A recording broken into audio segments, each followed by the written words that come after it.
नमस्ते दोस्तों, NS TV horror stories में आपका स्वागत है। चलिए बढ़ते हैं आज की कहानी की ओर। कमरा नंबर 271, दूल्हे की मौत का रहस्य। भानु पैलेस नामक एक होटल हिमाचल प्रदेश में स्थित है। इस होटल का खाना उतना ही प्रसिद्ध है जितना कि इसका कमरा नंबर 271। इस कमरे की खासियत यह है कि यहाँ से शानदार नजारा दिखाई देता है। यह कमरा अक्सर खाली रहता है और किसी को भी वहां जाने की अनुमति नहीं होती। अफवाह है कि एक शादी के दौरान दुल्हन ने आत्महत्या कर ली थी, तभी से यह कमरा बंद कर दिया गया। आइए जानते हैं कि जब कोई जानबूझकर उस कमरे में जाता है तो क्या होता है। रात के 8 बज रहे हैं। एक शादीशुदा जोड़ा भानु पैलेस में आता है और अपना कमरा बुक करता है। कुछ समय बाद 4 लोग आते हैं जो हिमाचल प्रदेश घूमने आए हैं। वे बहुत समय से एक साथ कहीं घूमने नहीं गए थे, इसलिए वे 2 कमरे बुक करना चाहते हैं, लेकिन केवल एक ही कमरा खाली है। उनमें से एक लड़का, जिसका नाम ऋषि है, कहता है, अरे एक कमरा 271 भी तो खाली है।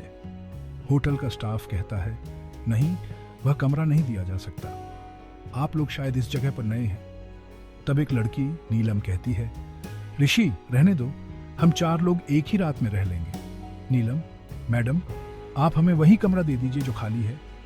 अब बाकी 2 लोग, इमरान और नीता, मिलकर कमरा नंबर 249 में चले जाते हैं। ऋषि कहता है, अरे यह तो उसी कमरे के पास है, और चुपके से कमरा नंबर 271 की चाबी रख लेता है। ऋषि और नीलम कमरा नंबर 271 में जाकर सोने का मन बनाते हैं। नीलम कहती है, दूर हटो, मैं अकेले उस कमरे में जाऊंगी, तुम तीनों यहीं सो जाओ। ऋषि, ऐसा थोड़ी होता है, मैंने ये चाबी मुश्किल से हासिल की है। नीलम, बस कुछ भी नहीं सुनना, मैं वही कमरे में जाऊंगी, और दरवाजा लॉक कर देती है।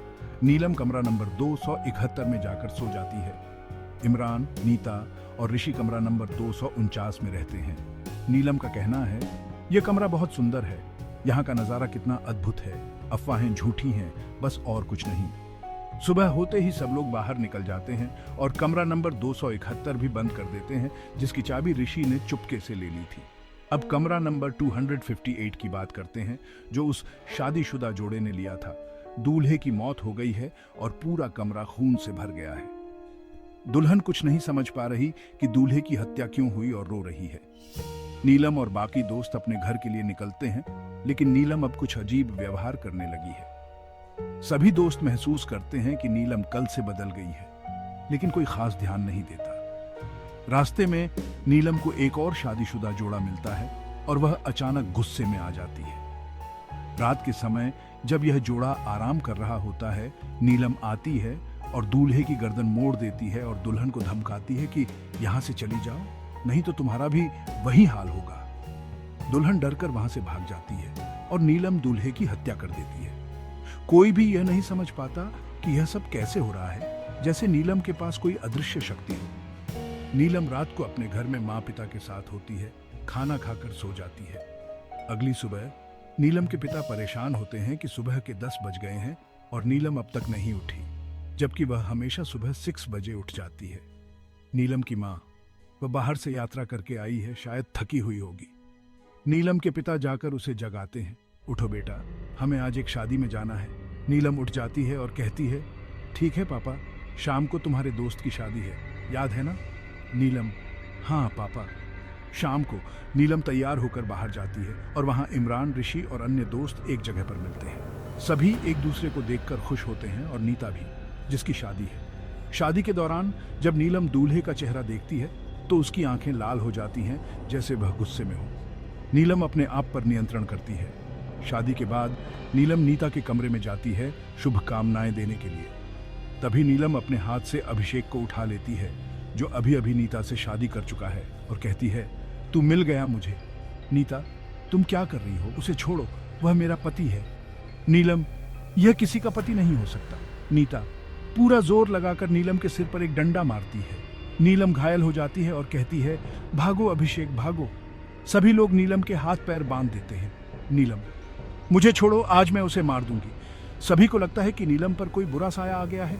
एक बाबा को बुलाया जाता है। बाबा, एक साया है जो बदले की आग में जल रहा है, इसका मकसद क्या है? नीलम, मैं नीलम नहीं हूं। सभी के होश उड़ जाते हैं। बाबा, तो तुम कौन हो? समीक्षा, मैं समीक्षा हूं। अभिषेक ने मेरी जिंदगी बर्बाद कर दी। बाबा, क्या हुआ बताओ? समीक्षा, मैं अपनी माँ के साथ गांव में रहती थी। एक लड़के रणवीर ने मुझसे कहा कि वह मुझे खुश रखेगा और मेरी माँ को भी अपने साथ रखेगा। उसने कहा कि गांव का घर बेच दो और हम शहर में रहेंगे। हमने सब कुछ बेच दिया और अंधे की तरह उसके कहने पर सब कुछ कर दिया। उसने मुझसे शादी की और हम भानु पैलेस के कमरा नंबर 271 में आए। उसने रात भर मुझसे अच्छा व्यवहार किया और कहा, तुम आराम करो।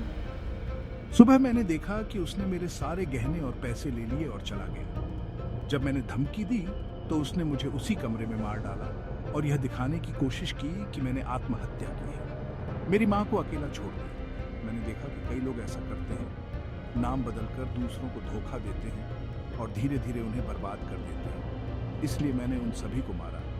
अब रणवीर की बारी है। नीता, तो इसमें अभिषेक की क्या गलती है? समीक्षा, क्योंकि तुम्हारा अभिषेक वही रणवीर है। कई लोग ऐसा काम करते हैं, नाम बदलकर दूसरों के जीवन में घुसते हैं और धीरे धीरे बर्बाद कर देते हैं। सभी लोग सदमे में चले जाते हैं। नीता समीक्षा के हाथ खोल देती है, अर्थात नीलम के। समीक्षा की आत्मा जो नीलम के शरीर में थी अभिषेक के पास जाती है और कहती है, बहुत हो गया, अब यह बिल्ली चूहे का खात्मा करेगी। अभिषेक, मुझे माफ कर दो। नीलम, तुझे माफ कर दूं? नीलम उसकी गर्दन पकड़कर ऊपर उठाती है और नीचे गिराती है। बार बार ऐसा करती है। उसकी रीढ़ की हड्डी टूट जाती है और अंत में नीलम कहती है, नर्क मुबारक हो अभिषेक, और उसका गला काट देती है। धीरे धीरे खून बहते हुए उसकी मौत हो जाती है। समीक्षा की आत्मा के बदले का पूरा होते ही उसकी आत्मा चली जाती है।